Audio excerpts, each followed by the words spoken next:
I'd like to welcome a very special guest to the stage. Rhea Maniar is the chair of the Florida High School Democrats. The future of democracy is with people like her. Please welcome her.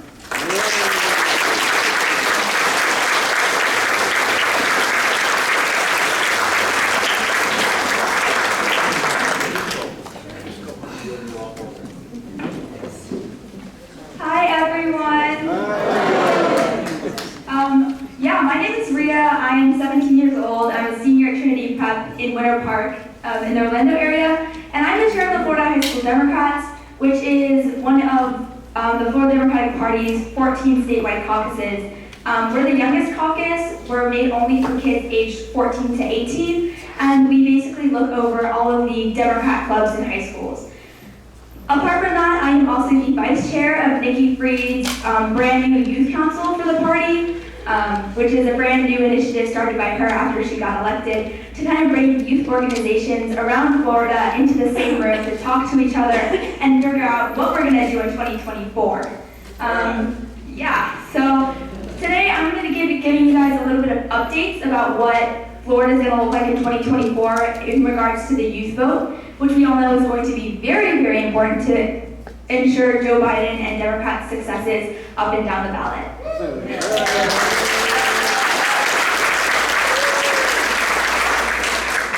A little bit about me. I got involved back in 2020 when Joe Biden was running. I've always been very politically minded, and on Thursday night, I won't be in Florida anymore to come next year because on Thursday night I got into Harvard. So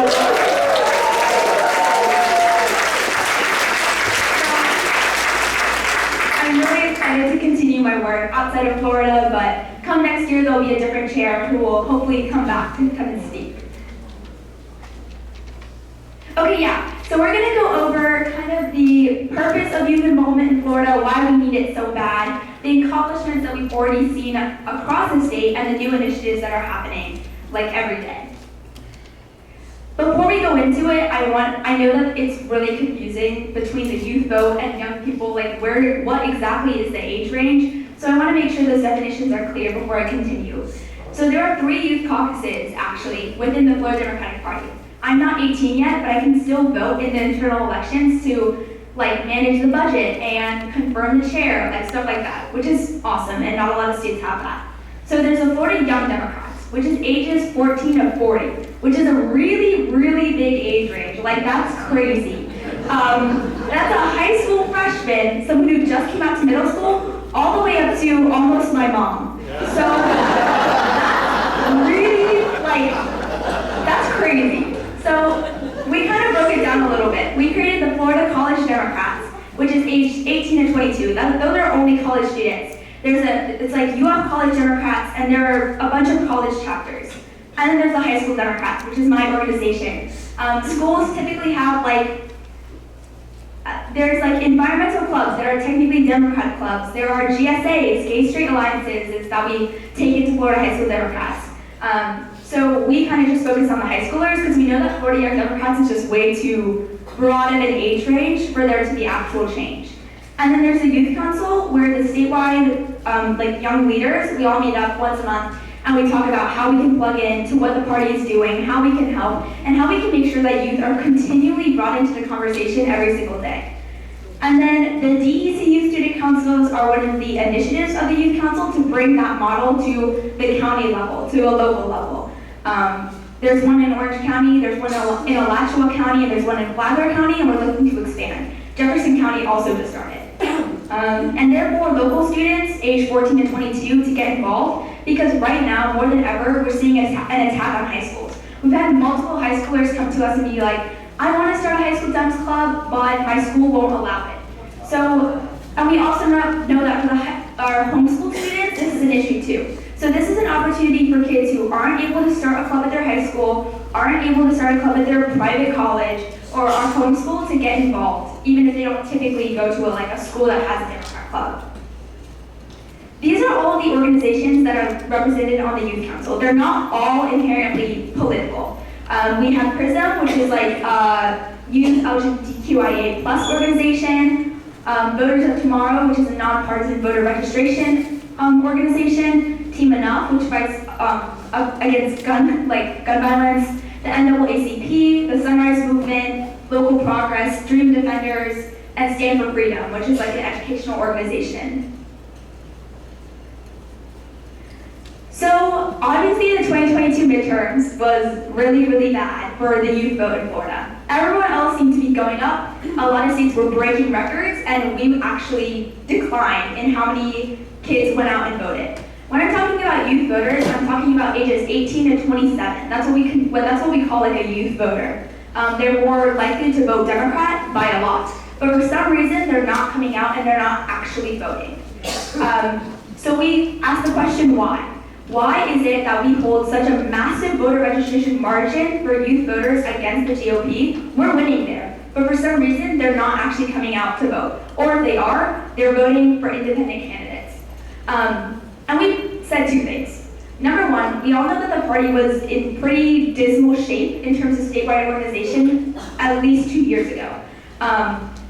In terms of the youth caucuses, the high school Democrats, the college Democrats, the young Democrats, none of us ever got contacted by the party. We had no idea what was going on. We all worked independently. And just last year, for the high school Democrats, before I took power, we only had 3 clubs in the entire state, in 3 different schools. For some reason, COVID really killed it. That's because high schoolers need to go to school to join clubs. So then COVID kind of like, everyone was everywhere, it didn't really work. So now we're kind of coming back from that. And the Democratic Party has actually tried to keep us in constant contact with them, and we're actually being talked to, which is way better. And now we have around 40 clubs, 40 different schools across Florida, and it's only been like 6 months. So, yay!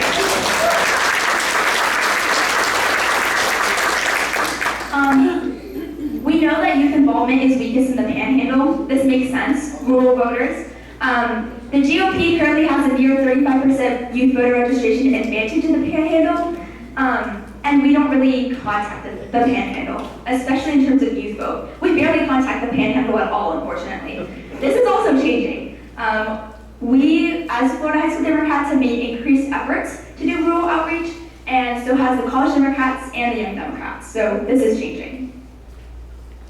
Yeah. So once again, even if a county has like a really big youth voter registration advantage, for some reason those kids are not coming out to vote. For example, in Broward County, I'm so sorry whoever's in Broward County, they have around a 65% advantage in voter registration for youth, which means like 65% of youth are more likely to be Democrats. They registered as Democrats. But for some reason, in the 2022 midterms, only 5% of kids turned out. Why? Like, I don't understand. Like, this was crazy. Turnout against youth Democrats is terrible. For some reason, people just aren't coming to the polls. Once again, we pointed that towards a lack of digital youth outreach. Social media is where we all are, but yet the Florida Democratic Party literally never posted on their socials until Nikki Fried came into power. Poor high school/college campus presence. Yeah, the Florida College Democrats were dead, the Florida High School Democrats were dead because of COVID, and minimal demographic-specific targeting. The issues that matter to young voters were just not being talked about because the Florida Democratic Party was continually messaging what appealed to older range voters, which is fine, but we also know that other communities, like the Hispanic community, like the LGBTQ community, we haven't really had any demographic-specific messaging towards them, towards issues that really matter. So of course they're not going to come out to vote because they don't think anything's at stake. But we all know that there's something really, really big at stake. Those things are like gun control legislation, their education, their LGBTQIA rights. These issues really, really matter to young voters, especially student voters, because kids see changes on their college campus all the time. I just want to compare us to Wisconsin, which saw massive gains, especially with the youth vote. The Wisconsin Democratic Party actually hired college campus directors that are paid by the party to coordinate the youth vote. So their youth vote turnout was actually insane. Florida does not have that yet. We're working on it, trust. We just need to actually have the money. And obviously zero communication with the high schoolers and the college Democratic caucuses was also really, really bad. But it's proof that even in a state where people didn't think youth were coming out to vote, if the party made a little bit more effort, it has insane results. Yeah, statewide, the Florida Democratic Party has a 17+ margin over the GOP in terms of youth registration, which means that if we got like 18 to 27-year-olds to come out and vote, we would be winning every single local election. Like, youth vote is actually the difference between winning and losing. And obviously there is an untapped Democratic youth base in Red County high schools and colleges. Because kids are under 18, we can't be put in the VAN database, which means that there's a lack of data of how many Democratic kids are in high schools. High school seniors can vote. I'll be voting for my first time in November 2024.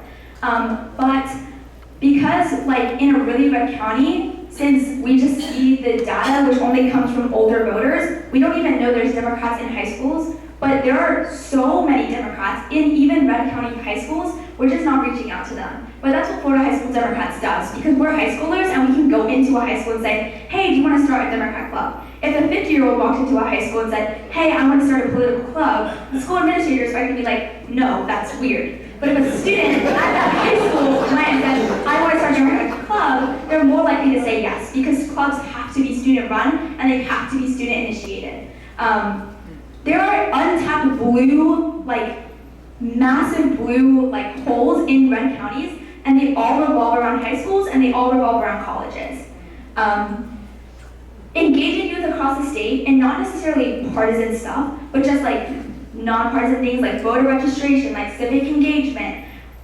It means that there's going to be a higher turnout rate for statewide elections, but also we're tapping potential candidates. We're building a bench. We're making sure that candidates actually look like the district that they're running for. If we have, right now, UCF's House District has a UCF student running for that district, which means that more UCF students are more likely to come out and vote. Unlike in 2022, when they had a 50-year-old running for that district, no one came out and voted. Yes, once again, we can do voter registration in high schools as high schoolers. County DECs cannot, because that would be illegal. So, but if a high school student goes into their high school and does voter registration, it is not illegal if they're part of a club.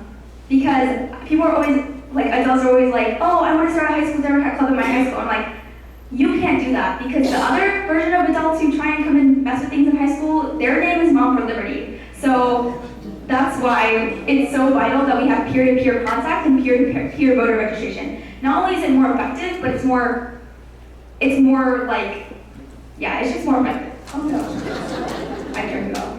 Okay, so here's what we're doing about it. We all know that voter turnout in 2022 was awful, but the party has been making massive gains towards increasing youth voter turnout. Number one is that they're actively supporting high school Democrats and college Democrats, whether it be financially, just communication-wise. We are creating and engaging the student population at the vast majority of students, Florida colleges, and over 40 high schools in their biggest counties.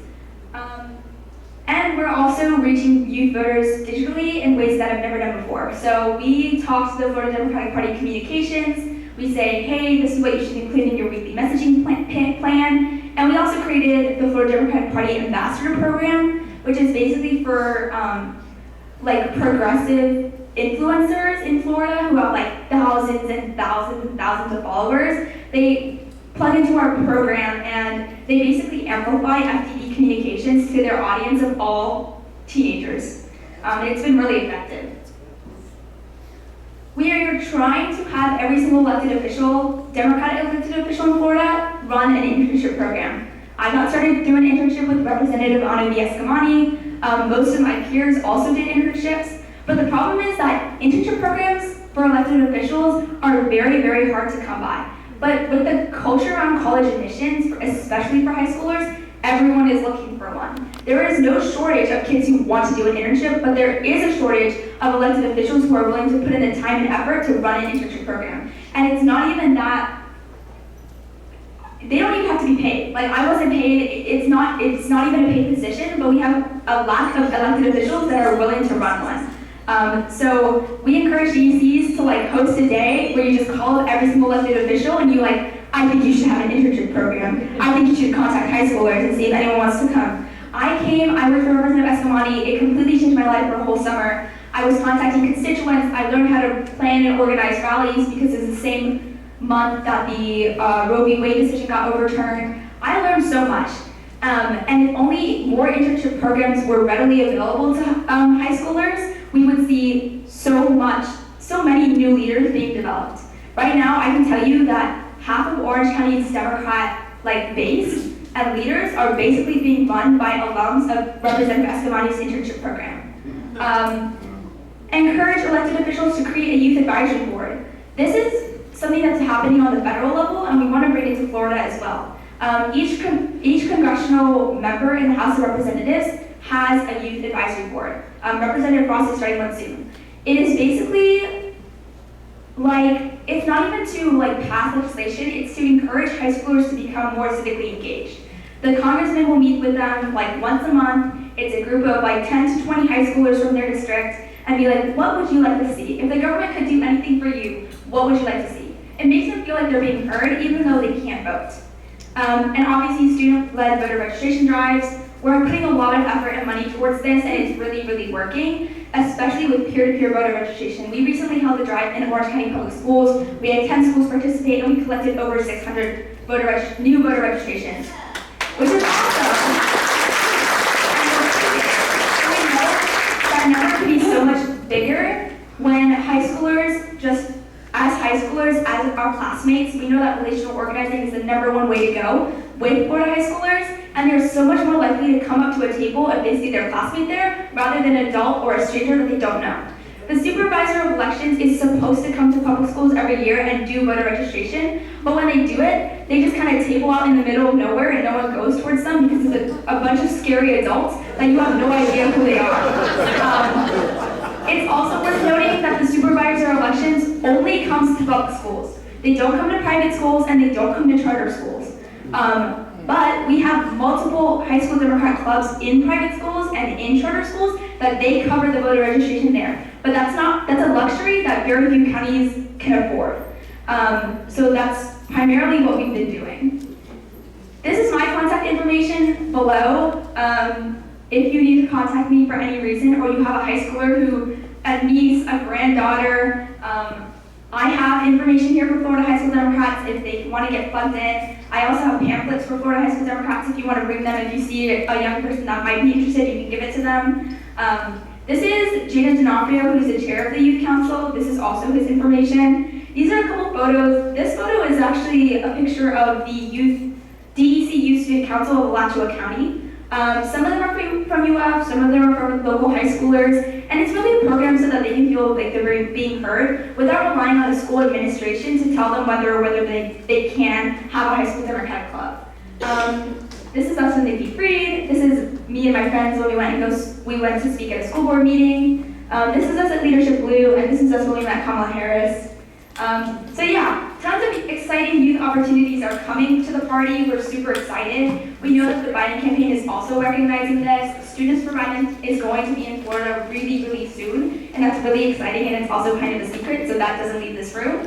But the Biden campaign and nationally, they recognize that there is a secret untapped base of Florida Democratic high schoolers and youth voters, and they are willing to put in the money, the time, and the effort to activate it. So, yeah, hop on board the youth train, guys. I'll take questions from that.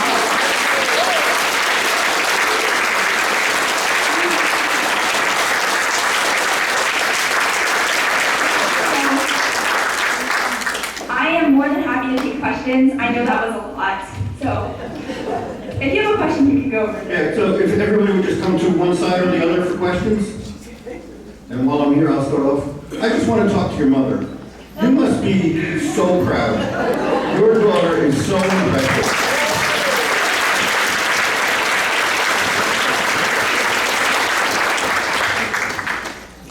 So I'm looking forward to voting for you in a few years. Thank you.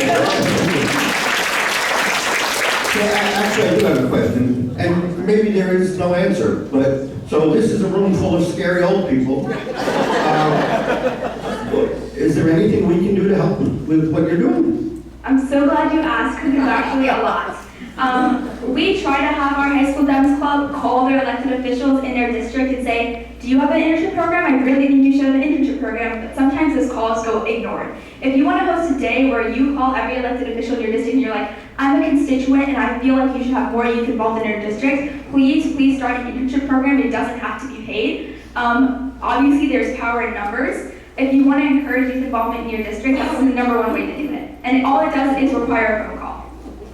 Yeah, unfortunately, our elected officials are from the wrong party. I think that there is definitely power in hearing young people. If you have a grandniece or a granddaughter, you always want to try and include them in the adult conversation that usually is politics, because I think you'd be surprised at how much they would know. I mean, public high schools, their education are being attacked like every single day, and they're fighting back. Last year we hosted a rally. We had a bunch of high schoolers come out to Orlando City Hall, protesting, speaking for the first time. It's really that encouragement of developing public speaking skills and also developing like a knowledge around civic engagement. Guys, civics is no longer required as a credit to graduate high school. I can graduate high school without taking AP US government, and that is crazy. Like, Republicans want high schoolers to graduate with as little information about how to change the world as possible. So if civic education isn't being provided at high schools, if it's not part of the curriculum, take that burden upon yourself and try and teach it a little bit.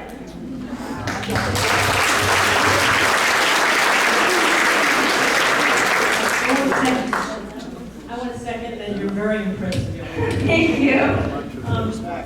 I don't feel this way, but I hear all the time that the youth don't want to elect Biden because of his age. I wanted to ask you about that. Also, the 18-year-olds that are going to vote now, they were 14 when Trump was, or younger. Are you doing something to educate them about what his, presidency was really like? Yes, for sure. So the Biden age thing, that's been a barrier, but I know that a lot of national youth organizations are constantly doing messaging to kind of reduce the Biden apathy a little bit, because I would rather have a Democratic president who does something and is old than have a Republican president who does nothing and is also old.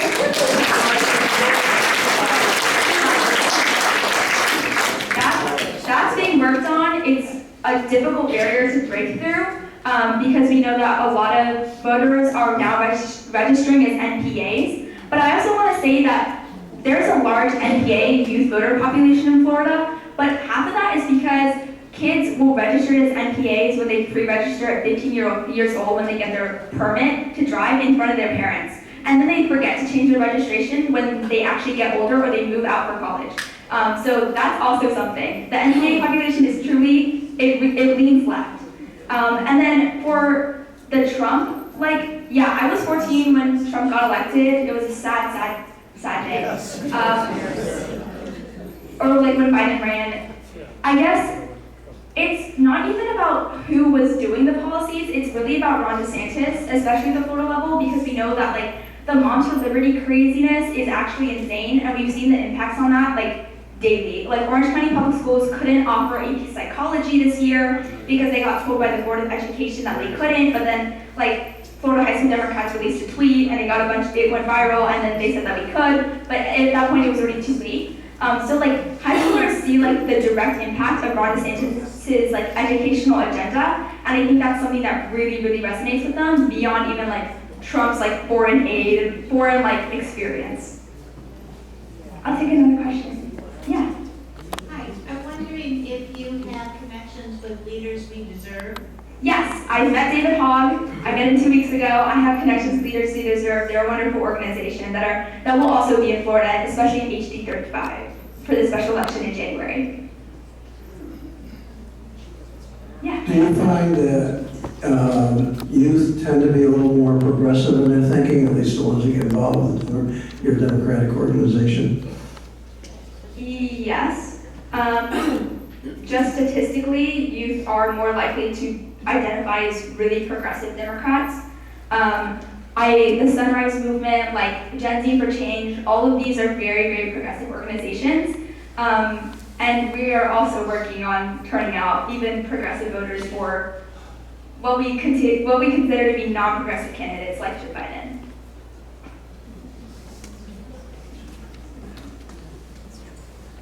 Yeah. I'm very curious to know what the effect of all the book bans are on the high schools and what you found this year in school. The book bans really apply to elementary and middle schools because the excuse is that they're too mature, so they usually get put in different grade levels, or they just take it out of the library completely. Representative Frost just filed a legislation called Fight the Book Bans Act. He recently had a press conference and he invited Florida high school Democrats to come read banned books in front of the press. That's definitely been like a very hot topic issue. And even though it doesn't affect high schoolers, it affects the teachers of elementary middle schoolers. So we're seeing a lot of teachers become more willing to sponsor Democrat clubs in their high school, which is definitely a good thing. But yeah, the book bans, it's also been something that people talk about at the school board meetings that high schools hear about. We have high schoolers go to almost every single one of their school board meetings and speak out because it is so much more powerful when a high schooler comes and speaks against the governing body of their school than when an adult does it. Thank you. Yeah. And me again. Is the serious question though? Is the Israel-Hamas war having an effect on Joe Biden's popularity with young people, either positive or negative? I will say that the polling right now is it's not super accurate because it is such a hot topic issue. I will say that the general high school population, I would consider not, it is such a nuanced and complex issue. I would say that the general high school population, isn't apathetic towards it, but they don't, it's not really on their radar. I will say that the very progressive sects of the youth vote are they're not super pleased with Biden's, perspective on it. Florida High School, the High School Democrats of America made a statement, the Florida Democratic Party makes a statement, and the Florida High School Democrats stand by the Florida Democratic Party's statement. So, yeah, but it is having an impact on his, it's definitely having an impact on his popularity.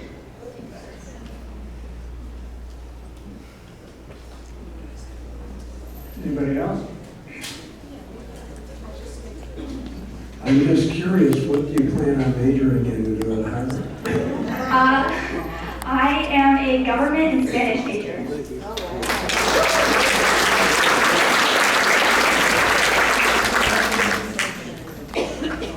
was just going to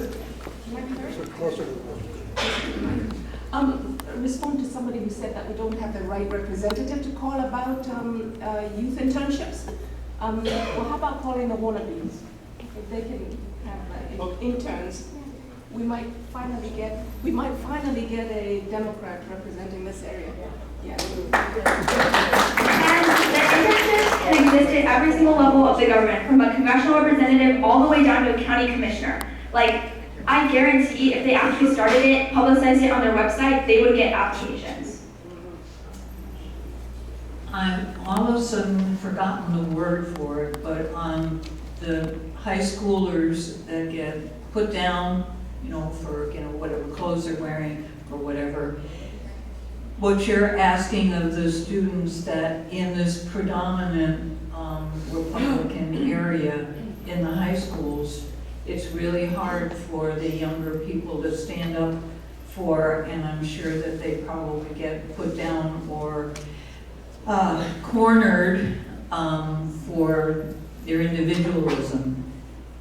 Can you speak to that and how that is going on in the high schools? Yes. So high schools right now are very, very progressive, which is a good thing because down in Brevard County, Monarch High School actually is being fined $16,000 because they let a trans athlete play in a volleyball tournament. That school, which doesn't even have a high school Democrat club, rallied around that student and walked out in solidarity with that student. So which is a beautiful thing. So I would say that the only one putting trans high school students down aren't even the high schoolers, it's adults. High schoolers are very supportive of other high schoolers, even if they don't personally agree with it. It's just a Gen Z ideology. Historically, Gen Z is the most diverse racially, sexual orientation-wise of any of the other generations, and that comes with an ideology of straight up tolerance for anything. So we're seeing high school communities come together for progressive policies. that they don't even know are inherently political. And Monarch High School is starting a high school Democratic club next Monday.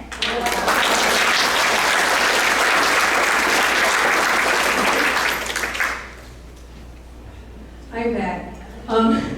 I do have another question, and it has more to do with what is going on.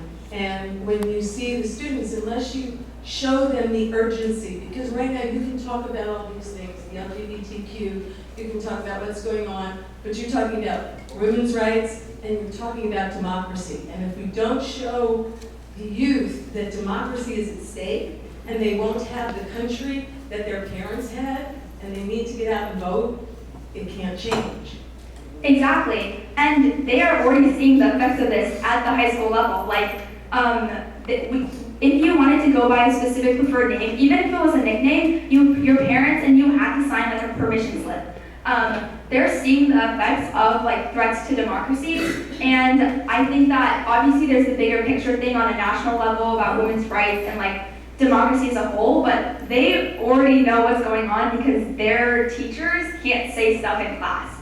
Like, they can't like be on their cell phones during school, even if it's an emergency. Like, these are direct policies. They can't take AP Psychology, they can't take AP African American Studies, even though every single other state in the country gets to offer those courses. Florida high school students are now at a disadvantage, not only in college admissions, but just their like futures are at stake because employers won't, sadly, employers don't value like the value of a Florida high school public education is being devalued because they don't take courses like AP Psychology, like AP African American Studies, which can give them college credit. That makes college more expensive because I have to take more classes, and that makes a Florida public education more devalued for employers. So, I mean, the effects of this are truly devastating, and I think high schoolers are definitely seeing it.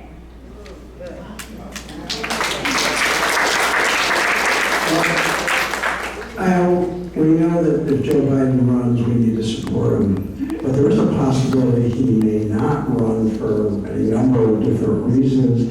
Is there a candidate, potential candidate out there that youth tend to gravitate towards right at the moment? No.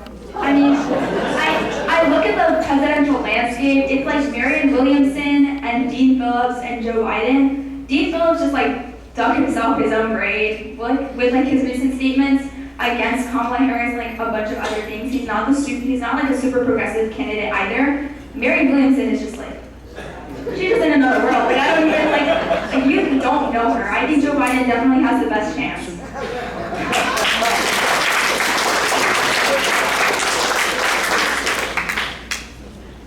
Quick question.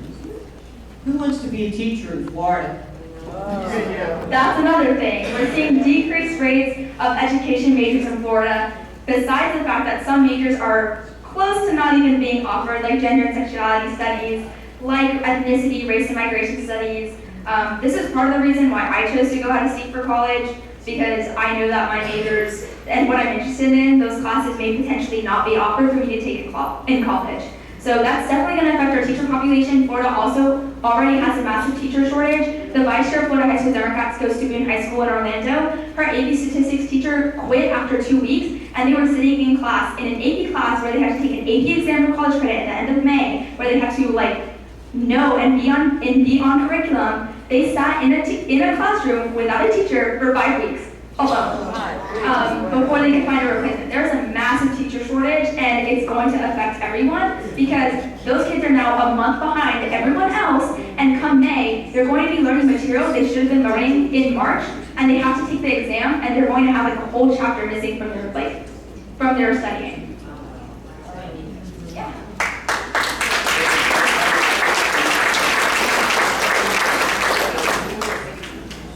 Oh, I need to pull the winning numbers for the raffle. Guys, this is really exciting. Thank you.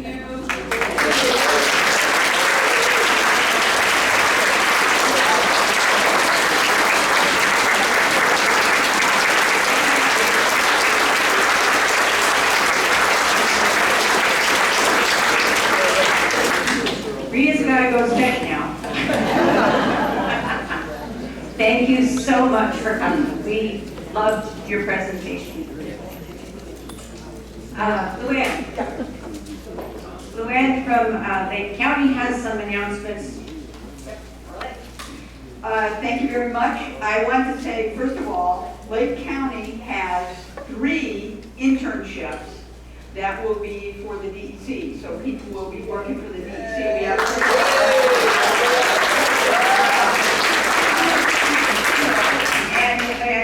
my sidekick said, well, maybe we should contact the 3 Democratic mayors that we have and see if we can get Sierra Lake, Mount Dora, and Claremont to take on Groveland. 4, because we have Lake, Groveland, Claremont, and Mount Dora. The thing that I have a thing for people to put their thinking caps on. We have some new villages: Newell, Lake Dedham, and Danby. And I'm looking for Democrats to live in those villages. I do not need you to be a registered voter, but we have 116 people who live down in Lake County, way at the new end of the villages. So if you know anybody, please let us know. We're trying to reach out to those people, but we don't really know them. The other thing is, you know that Barbie Hall is running for Congress against Daniel Webster. And of course, Sabatini is in the mix, so we've got to really work on that again. And I thank you very much, and good luck.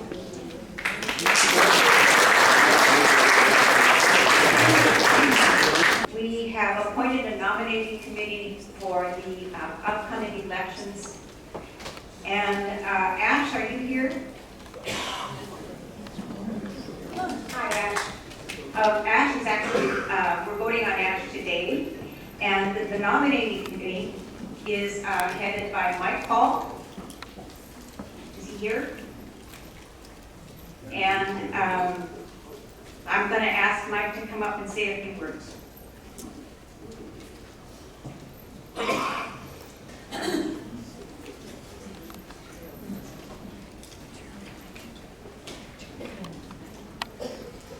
Thank you, Diane. And folks, I'm Mike Falk. You might recognize me from last year. So anyway, glad to be back.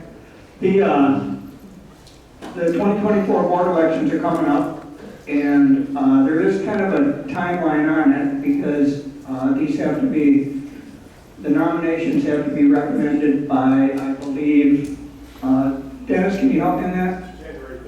January 13th, we have to. So we're hoping to get everyone who's interested in serving on the board in one of these positions to send me an email at that email on the bottom of the screen, mikefalk.vdc@gmail.com.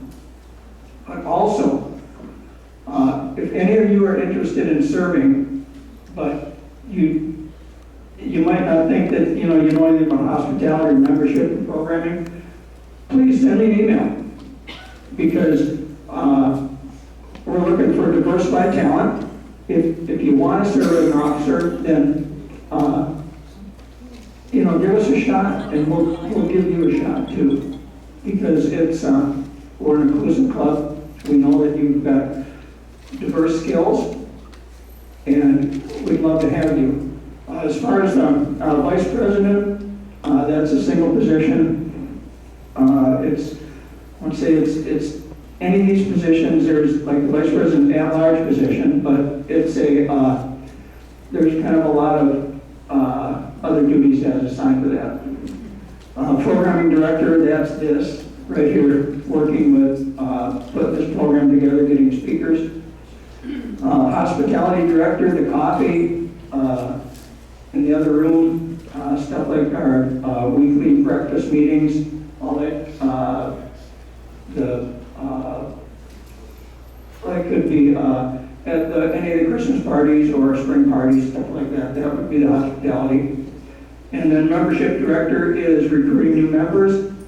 Exactly what Luann talked about, where new villages open up, new areas open up, and just reaching out to those Democrats in those new areas to get them to join the club.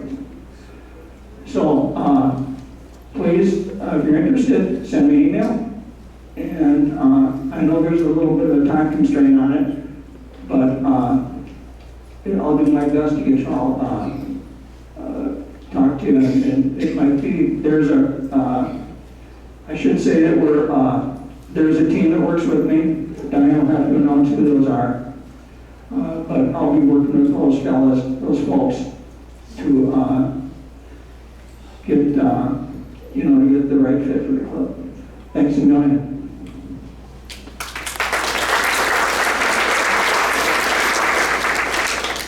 Thank you, Diane. And if you think you don't know how to do the job, we will train you. Next slide. Okay, so the nominating committee consists of Mike Hall, Georgia Schoenauer, who is our secretary, Amy Shaw, who is our parliamentarian, and then Harry Stein from the membership and Larry Berman from the membership. And they will be interviewing the candidates if they're, I so wish there are candidates for the board, and coming to January meeting with their recommendations. Okay, so we have a vacancy on the board because Sue Devlin has stepped away. She's becoming the president of the Women's Club of the Villages in January. And she's at their holiday party right now, but we want to thank her for all of the great speakers she arranged over the past 8-9 months, including Fred Gutenberg and Anna Escamani, Anna Hattersley, and St. New College, and just about everybody, except Rhea, that was Diane. So that vacancy we'd like to fill to the end of the term, which is April 1st, March 31st. And we have a candidate, Ash Marwat. Ash, could you stand up, please?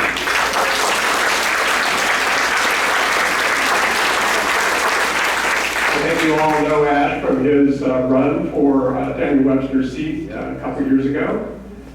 He's also a treasurer now of the Property Owners Association, trying to keep tabs on what's going on with our tax dollars. And he has consented to be. We didn't draft him. We asked him and he said yes. So we'd be happy as a board. We have recommended him to you. So we're going to do a vote because the bylaws require one to elect officers. So when you came in, you received a slip of paper that had elect Ash Marwat and a yes or no choice. So we'd like you to make your choice. And then we're going to have volunteers go up and down the aisles and just pass them along, fold them over. It's supposed to be a private ballot, not as I was. We do have a quorum. We do have pens. So I think we can start the voting now. Oh, wait, sorry. I need a motion from the floor to elect Ash Marwat. And a second. We will count the ballots and the results will be in the buzz tomorrow.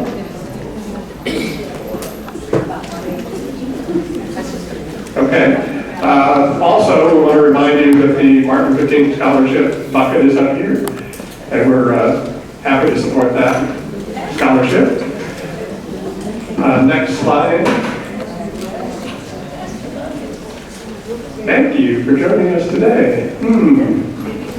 There is one other thing. I think we passed a slide by in our haste. Applies chaos at these meetings, you know that. I am not Karnak the Magnificent, but I have an answer for you. The answer is vote by mail application postcard. The question is, what did the supervisor of elections drop in the mail yesterday to everybody who's a registered voter in Sumter County, but who has not yet filled out a vote by mail application? Please do not let that get lost in the junk mail that you receive. If you have not yet filled out your vote by mail application, take this one and please do it.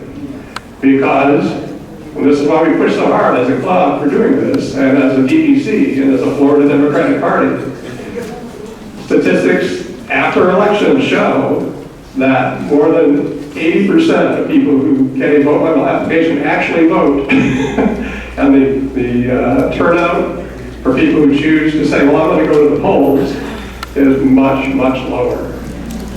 So if we're going to make the best of our opportunities in November of 24 in particular, to re-elect Joe Biden and maybe help carry Florida, to get rid of Rick Scott and maybe elect somebody else, to pass abortion rights, to pass abortion rights and recreational marijuana. We need to get our vote out there. So please, please, please, consider it an insurance policy. You have every good intention of going to the polls, something comes up, car breaks down, either the title for some reason, you sleep through the day because you're afraid Trump might win, whatever it is. Just have this available to you, and you can always go to the polls instead. Just don't vote twice, that would be bad. Thank you very much.